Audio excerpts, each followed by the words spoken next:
संगीत रागी जी, अब आपके पास आते हुए देखिए, विपक्षी दलों की ओर से कहा जा रहा है हमारा दबाव काम आया। संगीत रागी जी, अब जातियों को लेकर सरकार पूछेगी बताओ तुम्हारी जाति क्या है। सर अब मतलब 1931 के बाद अब 2025 में अगर इसकी शुरुआत होगी तो पहली बार ऐसा होगा, बताइए आपकी जाति क्या है, ये पूछा जाएगा। संगीत रागी जी, मुझे तो आपका पता भी नहीं है, लेकिन सरकार अब पूछेगी। चलो भाई देखो अब मैं क्या करता हूँ। चित्रा, मैं जाति के आधार पर इस प्रकार के सेंसस का मैं विरोधी रहा हूं और नैतिक तौर पर मैं इसे गलत मानता हूं, सैद्धांतिक तौर पर इसे मैं गलत मानता हूं।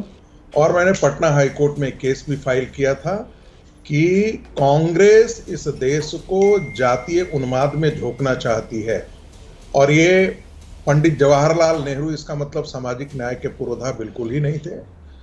क्या बात है सर, क्या बात है सर, क्या बात, ये बात है। अरे सर क्या बात। उन्होंने सामाजिक न्याय को गर्त में ढकेल दिया था। मिसेस गांधी ने सामाजिक न्याय को गर्त में ढकेल दिया था और उनके बेटे राजीव गांधी ने तो महागर्त में इसे ढकेल दिया था, क्योंकि उन्होंने कहा था संसद में, भरी संसद में अपने भाषण दिया था कि देश को जातीय उन्माद में ले जा रहा जाए का मतलब है यदि जातीय। लेकिन इसके बावजूद भी मैं कह रहा हूं, 2-3 बातें ध्यान रखिएगा। अच्छा ठीक है। आप धर्म के आधार पर बात करके और कहेंगे कि हम सेकुलर समाज का निर्माण करेंगे तो संभव नहीं होगा। यदि एक धर्म के बात में बात करेंगे तो दूसरा धर्म भी पोलराइज करेगा। अच्छा, हमको सिखा रिया है। अच्छा, वैसे ही जातियों के आधार पर आप कहेंगे कि जाति विहीन समाज की निर्माण करें, इससे बड़ा कोई गलत चीज हो नहीं सकता, इससे बड़ा कोई ढोंग हो नहीं सकता। तीसरी बात मैं जान रहा हूं, कोई भी आदमी नहीं बता सकता कि जाति और नीति निर्माण इन दोनों के बीच में संपर्क है। प्यारी समझ गई।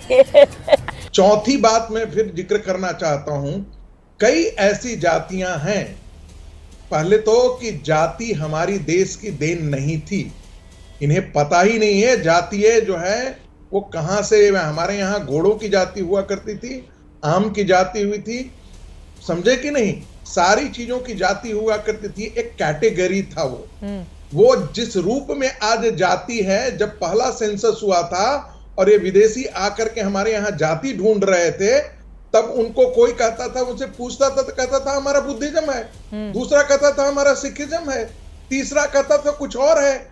ये धीरे धीरे अंग्रेजों की देन है जाति। ये जातीय व्यवस्था हमारे समाज की व्यवस्था नहीं है। को आप सपोर्ट करते हैं, आप आरएसएस को सपोर्ट करते हैं, फिर तो आप लोग खुद फंसेंगे ना संगीत रागी जी, इस तरह की बातें करके। फिर तो आप झूठ बोलो, बार बार झूठ बोलो, वही फंस जाएंगे। और आपने विरोधी दलों पर तो करवा दिया मामला, आप तो फिर इनके खिलाफ भी करवाना ही पड़ेगा कि क्यों लेकर आइए। चित्रा जी 2-3 बातें आपके दर्शकों के लिए, ज्ञान के लिए मैं बता दूं। अच्छा, हमको सिखा रिया है। अच्छा, जो गहरे समुद्र में मछली मारते हैं वो भी मछुआरे होते हैं, जो छिछले समुद्र में मछली मारते हैं वो भी मछुआरे होते हैं, जो नदी में मारते हैं मछली वो भी मछुआरे होते हैं। ये कोंकण के स्टडी को मैं बता रहा हूं। और जो ऐसे तालाब में मारते हैं वो भी मछुआरे, और सब एक दूसरे से अपने आप को श्रेष्ठ मानते हैं। तो ये श्रेष्ठता अश्रेष्ठता की ये जो व्याख्या है ना, ये कोई मनुवाद की देन नहीं है, ये भी ध्यान में रख लीजिएगा।